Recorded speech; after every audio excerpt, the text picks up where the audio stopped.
Boa noite, igreja. É muito bom nós estarmos aqui para mais um culto ao Senhor, onde nós juntaremos nossa família, ou mesmo que sozinhos, e prestaremos esse culto ao Senhor, né, por meio das nossas orações, por meio dos louvores que serão entoados e também ouvindo a sua palavra. Tenho certeza que será um tempo muito especial. Então tentem tirar suas distrações, né, e vamos juntos cultuar ao Senhor. Nós vamos começar orando para que nós possamos cantar ao Senhor juntos.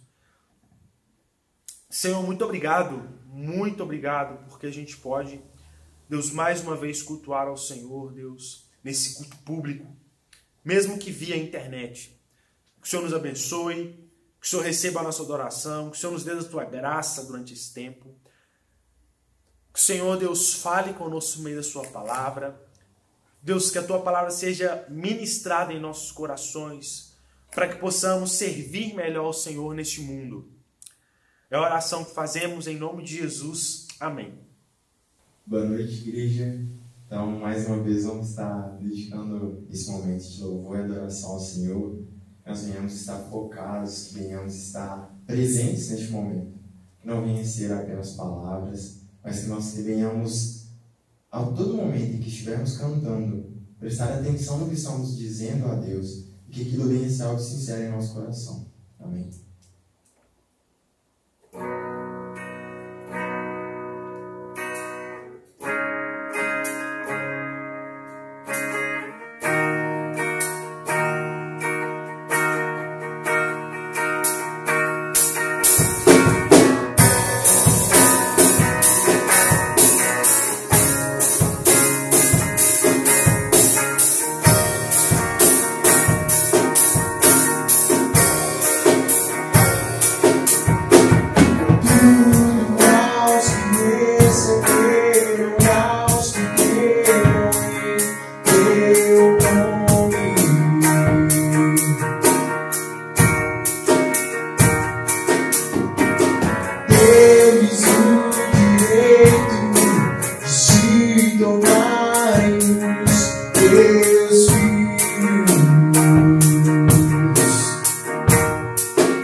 Deus vem chegando. Posso ouvir o som da chuva que vem sobre a terra seca. Posso sentir o vento do Espírito sobre o vale nosso seco. Posso sentir o terror dos montes ao ouvir a voz do Todo-Poderoso nosso Deus.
Igreja,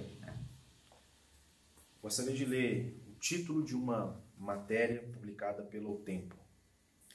Religiosos cercam hospital contra aborto de criança grávida após estupro. Acredito que os irmãos tenham visto esse caso nos noticiários. Situação muito delicada, onde uma criança foi estuprada, uma criança de 10 anos, e ele precisou realizar o aborto.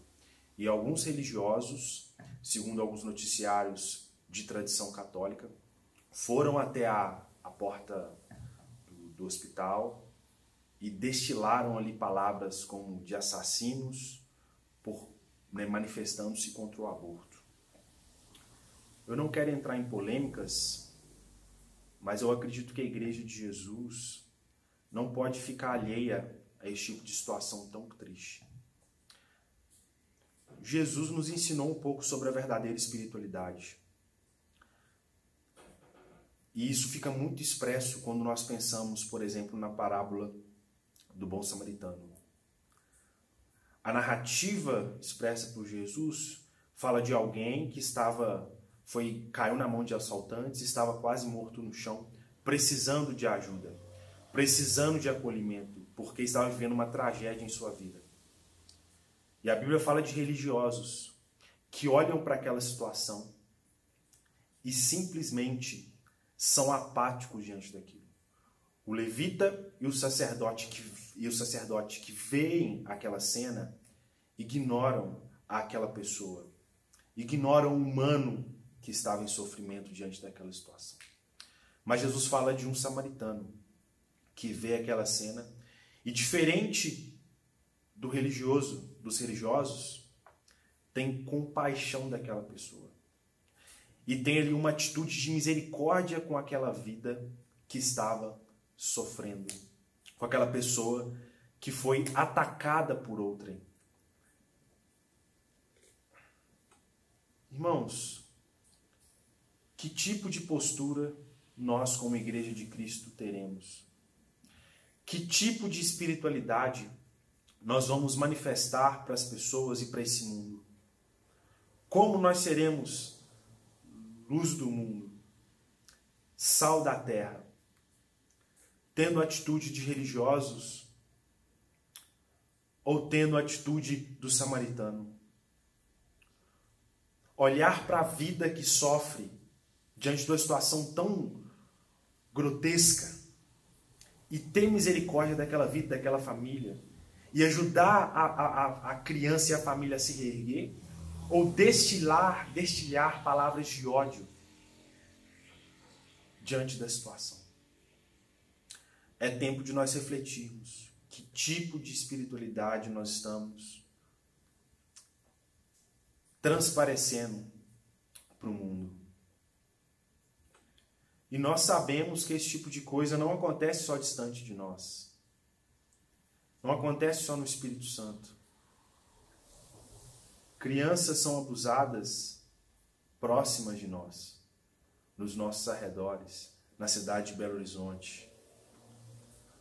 Nós vamos fechar os nossos olhos para essa realidade, ou nós vamos ao encontro da dor dos pequeninos, no qual Jesus tanto usou como um modelo para nós.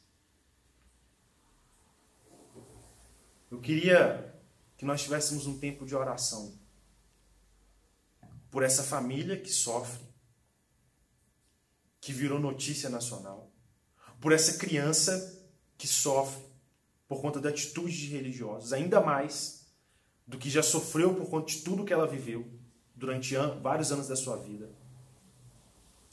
Orar pela nossa sociedade que está doente. Orar pelas crianças do nosso bairro, da Vila Pinho, ou do bairro que você está no momento. Crianças que podem estar sofrendo esse mal nesse momento. Irmãos, é tempo de lamento. É tempo de luto. Crianças são abusadas todos os dias. E a gente não pode achar que isso é normal. Não é esse o propósito de Deus para a nossa sociedade. E a gente não pode se conformar com esse mundo. Vamos orar por isso.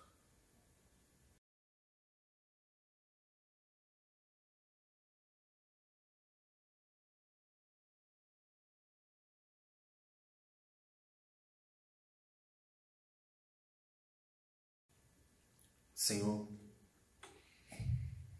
é com o coração triste que chegamos diante de Ti para fazer essa oração.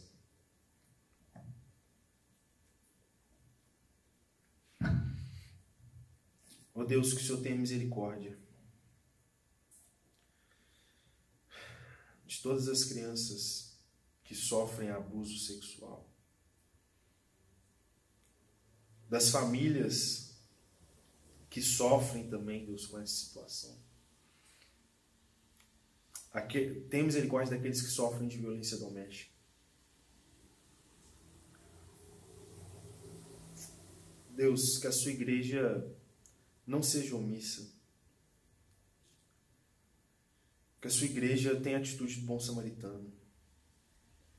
Não tenha a atitude dos religiosos, Deus. Nos livra desse mal.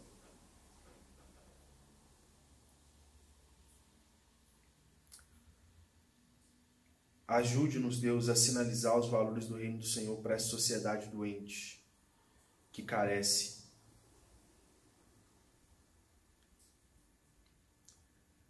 Deus, que a gente não possa se calar, Deus, quando ver a dor de alguém, quando ver o sofrimento de alguém.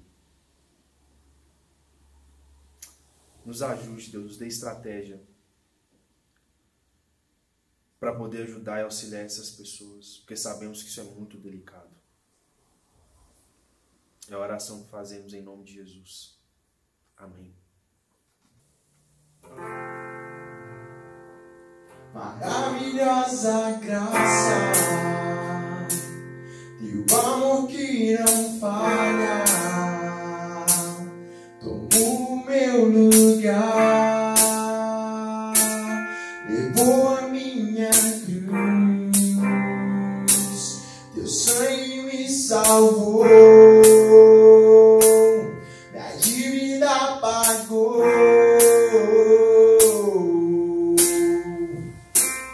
Jesus, eu canto, porque hoje livre sou. Maravilhosa graça, igual que não falha, tomou o meu lugar, levou a minha cruz, teu sangue me salvou.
Salve.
falha, tomou o meu lugar, levou a minha cruz, teu sangue me salvou, minha dívida pagou.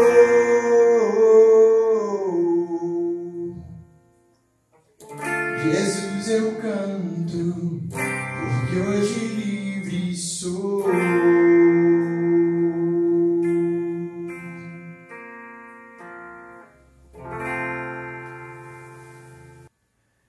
Queridos, vamos então para a reflexão da palavra do Senhor. E eu gostaria de convidá-lo e convidá-la a abrirem suas Bíblias no livro de Gálatas. Nós vamos falar um pouquinho desse livro e refletir em um texto que se encontra no capítulo 2, a partir do versículo 11. Gálatas 2, a partir do versículo 11. Nós vamos ler a palavra do Senhor para nós. Basicamente, esse texto, Paulo ele relembra um fato aos irmãos de Gálatas, a gente vai entender um pouco do motivo, do porquê ele faz isso, que aconteceu entre ele e Pedro, onde ele chama a atenção de Pedro. Olha só o que o relato nos diz. Gálatas 2, 11. Quando, porém, Pedro veio a Antioquia, enfrentei-o face a face, por sua atitude condenável. Pois, antes de chegarem alguns da parte de Tiago, ele comia com os gentios. Quando, porém, eles chegaram, afastou-se e separou-se dos gentios, temendo os que eram da circuncisão. Os demais judeus também se uniram a ele nessa hipocrisia, de modo que até Barnabé se deixou levar. Quando vi que não estavam andando de acordo com a verdade do Evangelho, declarei a Pedro diante de todos: você é judeu, mas vive como gentios, não como judeu. Portanto, como pode obrigar gentios a viverem como judeus? Nós, judeus de nascimento e não gentios pecadores, sabemos que ninguém é justificado pela prática da lei, mas mediante a fé em Jesus Cristo. Assim nós também cremos em Jesus Cristo para sermos justificados pela fé em Cristo, e não pela prática da lei, porque pela prática da lei ninguém será justificado. Salte para o versículo 21. Não anulo a graça de Deus, pois se a justiça vem pela lei, Cristo morreu inutilmente. Vamos orar ao Senhor agradecendo pela sua palavra e para que Ele possa falar aos nossos corações nessa noite. Pai, nós rendemos graças ao Teu nome, porque sabemos que o Senhor fala por meio da sua palavra. Sabemos que essa palavra escrita, Deus, lá pelo apóstolo Paulo e que chega até nós, foi inspirada pelo Senhor. Que o Senhor abençoe esse tempo, que o Senhor abra nossas mentes, nossa compreensão, para que a gente assimile o ensino bíblico aqui nessa noite. E para que haja crescimento espiritual em nossas vidas. É a oração que fazemos em nome de Jesus. Amém. Nós estamos, talvez, de um dos relatos mais interessantes do Novo Testamento. Sobretudo na caminhada da igreja pós-ressurreição de Jesus. Porque é um apóstolo repreendendo o outro apóstolo. E é interessante como que Paulo evoca esse fato na carta aos Gálatas. A carta aos Gálatas, ela tem algumas peculiaridades diante das outras cartas paulinas. Por exemplo, se você observar todas as cartas paulinas, você vai perceber que elas têm uma estrutura. Então, geralmente, Paulo começa com uma saudação, às vezes ele faz ali uma breve doxologia, ela tem uma parte doutrinária, ela tem uma parte prática, que nós chamamos de parenética, você tem uma saudação final, ela tem uma estrutura. A única carta de Paulo que não segue essa estrutura é a carta aos Gálatas. parece que Paulo aqui está escrevendo sem muita preocupação. Carta aos Gálatas é uma espécie de um desabafo de Paulo, a impressão que dá.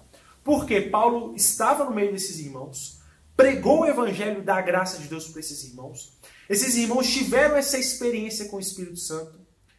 E depois de estabelecida essa igreja, conhecido o evangelho, Paulo foi para continuar os seus trabalhos missionários. E cerca de média de 2 meses, alguns estudiosos estimam que foram média de 2 meses, Paulo recebe a informação de que um grupo de judaizantes, recomendados por Jerusalém, chegou até essas igrejas da Galácia, essa igreja que se reunia ali, e disse algo para eles: olha, vocês precisam guardar o sábado, vocês precisam agora fazer a circuncisão para a salvação. E parece que essa igreja estava começando a ser iludida pelos ensinos desses judaizantes, que queriam, praticamente o que eles estavam dizendo era que a salvação não era somente pela fé, mas você tinha que ter algumas práticas que eram próprias dos judeus, mais a fé para a salvação. E Paulo, acho que muito compreensível a atitude de Paulo. Paulo fica revoltado com a situação, porque eles tinham acabado de conhecer o evangelho. E logo no primeiro ensino errado que chega, eles já vão para um outro caminho fora do evangelho. E Paulo escreve essa carta, chega a chamar até os irmãos gálatas de insensatos. Parece que era uma igreja que Paulo tinha certa intimidade a ponto de ele poder falar abertamente algumas coisas. E Paulo vem desenvolvendo todo um discurso, reafirmando a graça de Deus, reafirmando que a salvação não vem pela obediência da lei, mas vem pela fé. Então, basicamente, a gente vai perceber que o problema dos Gálatas envolviam 2 coisas. Primeiro, a circuncisão para a salvação, que é o que a gente vai perceber no capítulo 2, versículo 3. Parece que eles estavam querendo circuncidar, porque os judaizantes estavam exigindo isso dele. Esse era o primeiro problema dessa igreja. E Paulo, como eu disse, ele trabalha mostrando que não é pela circuncisão que é a salvação. Não são pelas obras que vem a salvação. E o outro problema parece estar muito bem expresso no capítulo 3, versículo 3, é que aqueles irmãos agora não estavam mais caminhando pelo Espírito, mas eles estavam querendo caminhar pela força das suas obras, pela força da carne. É o que ele vai dizer no 3:3. Será que vocês são tão insensatos que, tendo começado pelo Espírito, querem agora se aperfeiçoar pelo esforço próprio? Ou seja, eles começaram bem, confiando na ação do Espírito Santo, confiando que a salvação independia deles, mas foi pelo poder do Espírito Santo. E é o Espírito Santo que faria parte desse processo de santificação deles, entendendo a soberania de Deus na salvação, entendendo que a salvação é um movimento único de Deus até nós. Então eles começaram assim, mas eles estavam agora querendo trazer um pouco de esforço humano, por causa dos judaizantes que chegaram até aquela comunidade. E Paulo elenca aqui vários argumentos, e argumentos assim muito contundentes. Paulo fala sobre a liberdade em Cristo Jesus. Ele vai falar que nós somos livres e que agora, em liberdade, nós tomamos a escolha de não dar lugar para os desejos da nossa carne. Esse é o discurso de Paulo em Gálatas. Só que, para fundamentar o seu argumento de que a salvação ela independe de obras, ela independe de circuncisão, ela independe de nós voltarmos às práticas judaicas, Paulo evoca o exemplo de Pedro, dizendo que, da mesma forma que ele estava repreendendo os irmãos ali daquela região, da mesma forma que ele repreendeu os Gálatas, ele também repreendeu Pedro. E ele conta um fato onde estava ali alguns judeus convertidos à fé cristã, que ele cita até os de Tiago, ou seja, por que os de Tiago? Tiago, vocês sabem, ele foi irmão de Jesus, e ele se tornou um grande líder da igreja de Jerusalém. Por sinal, foi aquele que escreveu a carta de Tiago que nós temos aqui na nossa Bíblia. Então, ele era um grande líder, ou seja, todos aqueles de Jerusalém, eles estavam ali comendo com os gentios. É possível que talvez estivessem comendo até carne. Naquele tempo, vocês sabem que os açougues daquele tempo, né, eles ofereciam as carnes aos ídolos. Então, os cristãos iam naquela tensão. A gente come carne ou não come? A gente vê o discurso de Paulo, tanto em Romanos quanto em Corinto, que o ídolo ensina é nada e eles poderiam consumir aquilo. Né? E aí só não poderiam trair a sua própria consciência. Isso já seria um tema para outra pregação. Mas talvez eles estavam até ali comendo carne. É como se fosse o seguinte: nós estamos hoje aqui na igreja, né, no espaço, nosso espaço físico aqui da igreja, e a gente está comendo um churrasco aqui com alguns né, que nós julgaríamos pecadores, né, com os gentios, com os diferentes, né, e com outra etnia. E aí chegaram alguns julgadores, digamos, chegaram alguns outros crentes que acham isso abominável. E o que a gente faz? Para não ficar mal com os crentes, com os outros crentes, o que a gente vai fazer?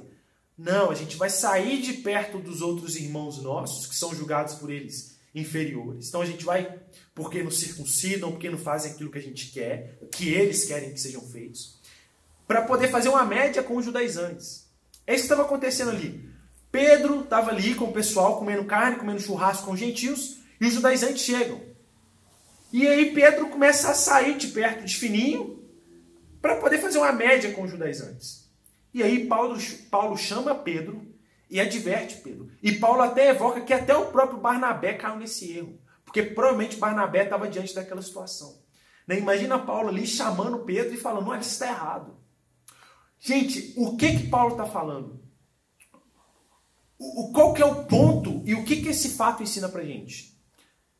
Incompatibilidade. Nessa situação aqui, a prática de Pedro estava incompatível com a sua crença. A prática de Pedro, a ação de Pedro em sair de perto dos gentios para fazer uma média com os judeus, com os judaizantes, era incompatível com o verdadeiro evangelho. Era incompatível com o ensino da graça de Deus. O ensino aqui é incompatibilidade. Nós precisamos de uma prática espiritual, de uma espiritualidade que seja compatível com o evangelho da graça de Deus. Deixa eu dar um exemplo. Os irmãos gálatas estavam caindo nesse erro, porque eles estavam querendo aderir à espiritualidade dos judaizantes. A ponto de que Paulo vai dizer: olha, vocês caminhavam pelo Espírito, mas a impressão que eu tenho é que agora vocês estão caminhando pelo esforço próprio. Isso seria uma incompatibilidade com o evangelho da graça de Deus, porque o que a graça ensina para nós? A graça nos ensina que a salvação foi um presente de Deus para nós. Ela é pela fé e ela não é pelo nosso esforço. Ela é pela ação do Espírito em nossas vidas. Os irmãos gálatas estavam cometendo esse erro. Pedro cometeu esse erro. Gente, e aqui, imagina só você olhando Pedro. Imagina só, vamos pensar que Pedro fosse do nosso tempo. Você tem talvez um dos principais líderes da igreja. Então imagina só, aquele que é o principal teólogo da igreja, um dos principais líderes da igreja, aquele que o Brasil todo olharia e falaria assim, nossa, esse sim é um homem de Deus. Essa figura, que provavelmente tinha sua vida devocional, né? tinha muito conhecimento da Escritura. Era alguém admirado pela igreja. Mas mesmo assim havia incompatibilidade. Porque, gente, a espiritualidade cristã, ela é uma espiritualidade integral. E eu quero falar um pouquinho sobre isso aqui para nós. Às vezes nós pensamos que espiritualidade envolve só eu abrir minha Bíblia no meu quarto, ler longos e longos capítulos, passar horas e horas orando. E não estou falando que isso é ruim, não, isso é bom. Mas o meu ponto é, às vezes nós reduzimos espiritualidade só a esses momentos. Espiritualidade é eu vir até a igreja, juntar com os meus irmãos, cantar louvores a Deus, ouvir o pastor pregar, anotar as pregações do pastor, estudar a pregação do pastor. Tudo isso é bom. E tudo isso faz parte da espiritualidade. Mas a espiritualidade não é só isso. Às vezes nós achamos que espiritualidade é só eu não fazer uma série de coisas que a Bíblia fala para eu não fazer. Achamos que espiritualidade é só um moralismo. Passa por, dizer de alguma forma, em não fazer algumas coisas que a Bíblia fala para a gente não fazer. Passa também em obediência a Deus. Mas não pode ser reduzida a isso. Espiritualidade cristã não é reduzida a momentos. Não é reduzida só a conhecimento de um conjunto de doutrinas. Mas a espiritualidade cristã, ela se estende para os momentos mais diversos da nossa vida. Espiritualidade cristã se estende para o churrasco. Olha só que interessante, gente. Esse ambiente em que Paulo estava com Pedro era um ambiente informal. Eles estavam comendo. Eles estavam conversando. Era como se fosse uma resenha aquilo dali. Dos tempos do Novo Testamento. Mas mesmo assim, no mesmo momento de resenha, um momento que a gente poderia julgar como sendo não espiritual, Pedro estava agindo de forma incompatível com a sua fé.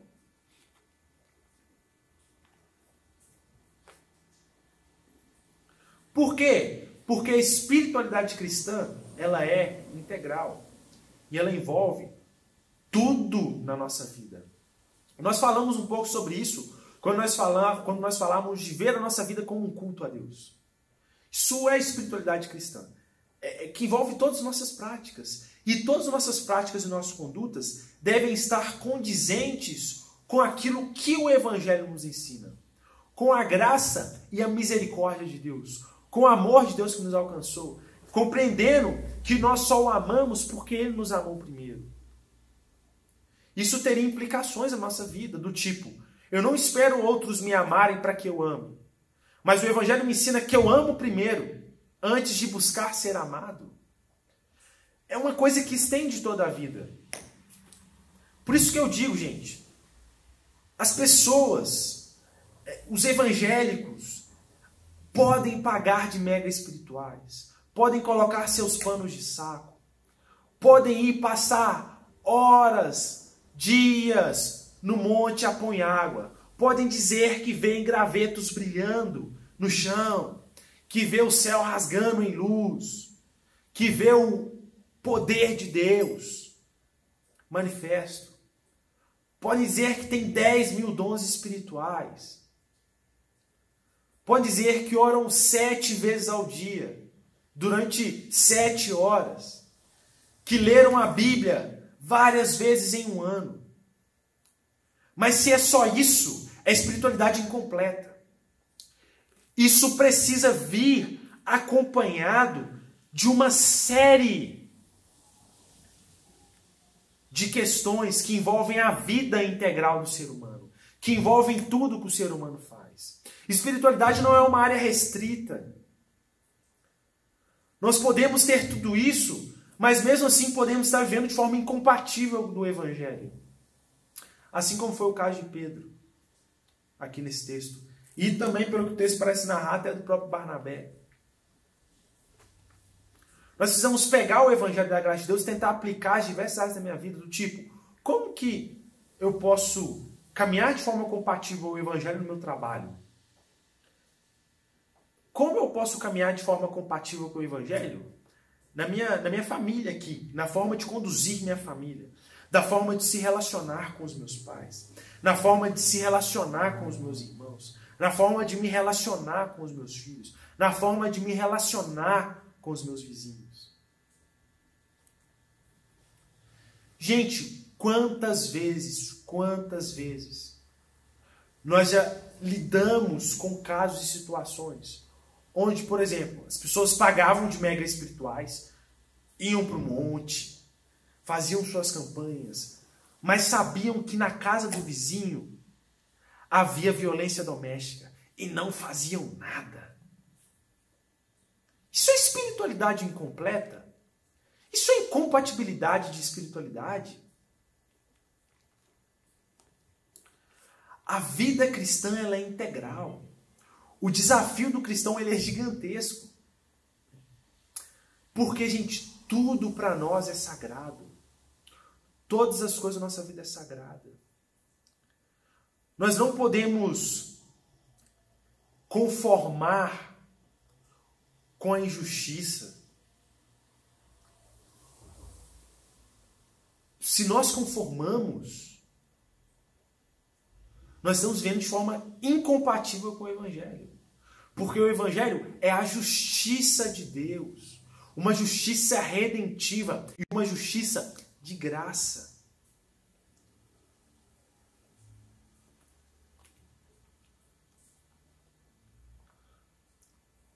Nós não nos conformamos com desavença, com ruptura de relações entre pessoas, com família dividida. Por quê, gente? Porque nós entendemos que Deus nos criou para a reconciliação. E nós entendemos que no Evangelho da Graça nos ensina que nós devemos nos reconciliar uns com os outros. Por quê? Nós cometemos uma ofensa gigantesca a Deus. E Deus veio e se reconciliou com a gente. Olha só, o princípio do Evangelho aplicado aos relacionamentos. E essa relação foi de graça, não foi uma atitude nossa, foi uma atitude de Deus. Olha a graça de Deus. E agora Deus não está reconciliando só famílias. Deus não está reconciliando só a gente. Deus está reconciliando também povos, nações, etnias. E as torna um só povo. As torna filhos e filhas de Deus, dele próprio. É aplicar o Evangelho aos nossos relacionamentos. Por isso que é interessante nos nossos lares sempre haver perdão. A gente sempre pregar o perdão diante de brigas.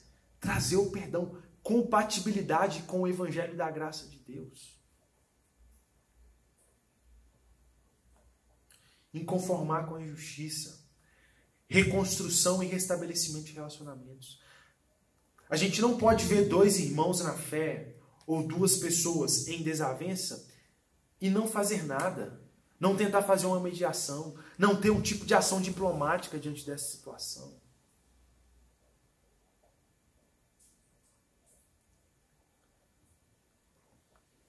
Outra forma de compatibilidade do Evangelho com a nossa vida.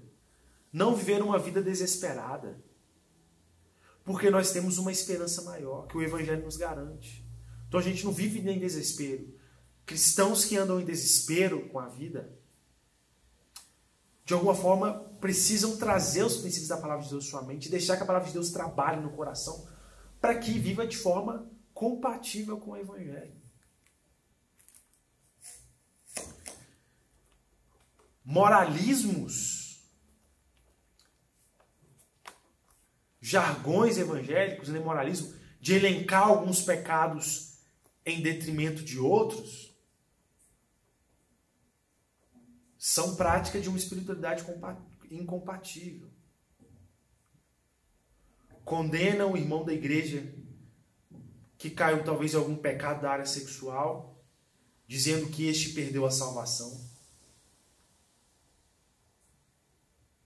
Mas se cala diante das injustiças que acontecem na sua rua, diante dos abusos. É omisso. Incompatibilidade com o Evangelho. Total.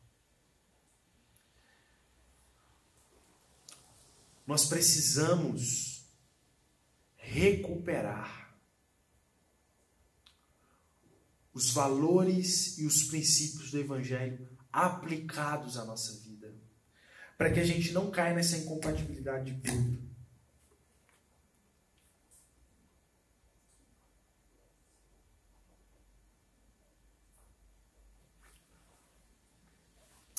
precisamos fazer uma distinção. Espiritualidade verdadeira ou comportamento religioso? O que a gente está tendo? Uma espiritualidade verdadeira, integral, ou só apenas reproduzindo comportamentos religiosos que foram passados para nós pelos nossos pais e a gente está reproduzindo esses comportamentos religiosos? Ou a gente tem de fato uma religiosidade verdadeira? Essa é a pergunta que eu quero deixar para você nessa noite. Comportamento religioso, que essa é a atenção aqui. O pessoal estava reproduzindo comportamentos religiosos dos judeus, enquanto Paulo está chamando eles para uma espiritualidade que fosse verdadeira. Uma espiritualidade que não passasse por uma justiça retributiva, onde eu retribuo aquilo que você me dá. Será que o que nós vimos nos jornais essa semana, envolvendo religiosos, é comportamento religioso ou é espiritualidade verdadeira? É a pergunta que a gente tem que fazer para o nosso país. É a pergunta que a gente tem que fazer para o meio evangélico. É a pergunta que a gente tem que fazer para a nossa igreja. É a pergunta que eu faço para mim, como pastor, que estou envolvido no ambiente religioso. Espiritualidade verdadeira ou comportamento religioso? Eu queria te chamar a fazer essa reflexão nessa noite. E eu não posso responder essa pergunta por você. Só você pode responder essa pergunta por você. Que você medite essa semana nessa palavra. Que você leia esse texto. O que nós seremos? Pedro? Barnabé? Fariseus? Judaizantes? Ou seremos, no caso desse texto aqui, Paulo? Jesus, que não reproduziu comportamentos religiosos, mas ensinou-nos uma religiosidade verdadeira. Faça uma auto-reflexão. Pense, elenque o que na sua vida é comportamento religioso, o que na sua vida é espiritualidade verdadeira e o que você pode fazer para que você tenha uma espiritualidade mais integral. Integral é sentido total, que abrange tudo na sua vida, tudo que você faz e que abrange cada passo que você dá. Vamos orar. Senhor, nós rendemos graças ao Teu nome pela Sua palavra, que de alguma forma nos confronta, nos exortando, mas também, Deus, nos gera reflexão, nos traz conforto e nos traz edificação, Deus. Que o Senhor nos ajude a desenvolver uma espiritualidade integral, uma espiritualidade verdadeira. E que a gente não fique só reproduzindo comportamentos religiosos que nós recebemos. Livra-nos disso, Deus. Queremos viver uma vida integral para o Senhor. Não queremos nos entregar parcialmente. Queremos entregar totalmente ao Senhor. É a oração que fazemos em nome de Jesus. Amém. Igreja, tem um aviso muito importante para vocês. Olha, agora em setembro, nós daremos o nosso primeiro passo para a retomada das nossas atividades presenciais. Então, nós já alinhamos com o conselho. E em setembro, nós retornaremos com a nossa escola bíblica, presencialmente. A dos adultos acontecerá no domingo pela manhã mesmo, como de costume, às 9 horas. A da juventude, eles vão alinhar entre eles, né? Mas provavelmente será no sábado ou numa sexta, onde eles também se reunirão.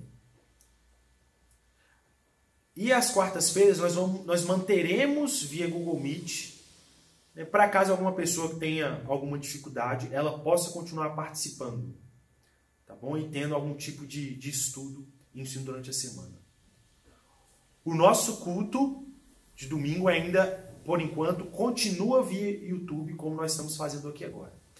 Então, eu vou pedir para os irmãos ficarem muito atentos às mensagens que eu vou mandando, aos comunicados que nós vamos fazendo, porque eles são orientativos de como nós vamos proceder, porque a ideia é a gente tomar todos os cuidados devidos para contribuir com as nossas autoridades. Mas nós daremos esse primeiro passo. E, gente, eu quero estimular muito aos irmãos Vamos participar dos nossos momentos presenciais também, tá? É de muita importância. A gente está encontrando, né? A gente vê que as coisas em BH têm flexibilizado um pouco mais. Então, a gente já pode dar esse passo. Então, vamos participar e vamos caminhar junto nesse sentido e fiquem atentos às mensagens. No mais, nessa próxima semana, como nós ainda estamos em agosto, as atividades seguem normais, como nós estamos fazendo agora. Então, quarta-feira, às 20 horas, estaremos juntos pelo Google Meet no nosso estudo bíblico, que tem sido uma bênção. Escola Bíblica Dominical, aos domingos, né, 9 horas da manhã também pelo Google Meet. E de forma especial, nessa semana também, nós temos uma programação da juventude na sexta-feira pelo Instagram. Eles vão divulgar o cartaz com o horário durante a semana. E nós estaremos com a presença do pastor Ricardo Moreira. Então nós tivemos a presença do pastor Eduardo, foi muito interessante. E agora o Ricardo vai falar também sobre um tema e eles estão refletindo da temática web crentes. Então é muito importante a gente estar participando também e apoiando a nossa juventude. E no domingo, no próximo domingo, nós estaremos normalmente aqui também, via YouTube, tendo esse tempo de reflexão.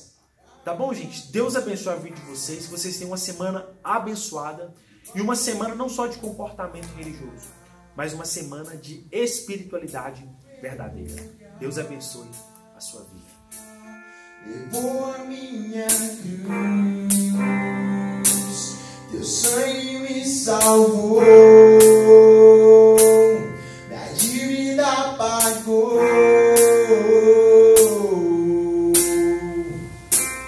Jesus, eu canto.